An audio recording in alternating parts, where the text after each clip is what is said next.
Delimitation bill పేరుతో మోదీ సర్కారు కుట్ర చేస్తోందని ఆరోపించారు పెద్దపల్లి ఎంపీ గడ్డం వంశీకృష్ణ. దక్షిణాది రాష్ట్రాల్లో బీజేపీకి బలం లేకనే ఓటు బ్యాంకు పాలిటిక్స్ తో నార్త్ లో బలపడేలా ప్లాన్ చేస్తుందన్నారు. సౌత్ స్టేట్స్ నుంచి పెద్ద ఎత్తున పన్నుల రూపంలో కేంద్రానికి నిధులు అందుతున్నా న్యాయం జరగడం లేదన్నారు వంశీకృష్ణ. ఒక పెద్ద కుట్ర నడుస్తున్నది. బీజేపీ పార్టీ సౌత్లో ఒక్క సీటు కూడా గెలవలేని పరిస్థితిలో ఉన్నది కాబట్టి కేవలం ఓట్ బ్యాంక్ పాలిటిక్స్ చేయడానికి నార్త్లో వారి షేర్ పెంచితే వాళ్ళు నార్త్ వాళ్ళనే చూసుకుందామని పెద్ద ప్లాన్ వేస్తున్నారు.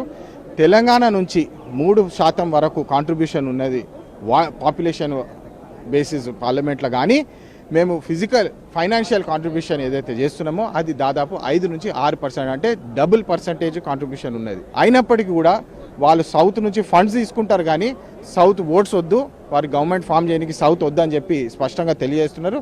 దీనికి మేము తెలంగాణ నుంచి వస్తున్నాము, తెలంగాణ యాజిటేషన్ చేసినాము. దీనికి మీరు ఒప్పుకోకుంటే మేము మళ్ళీ రోడ్ల మీద దిగి యాజిటేషన్ చేసి మరి మా హక్కులను మేము ఉపయోగించుకుంటాము. జై హింద్.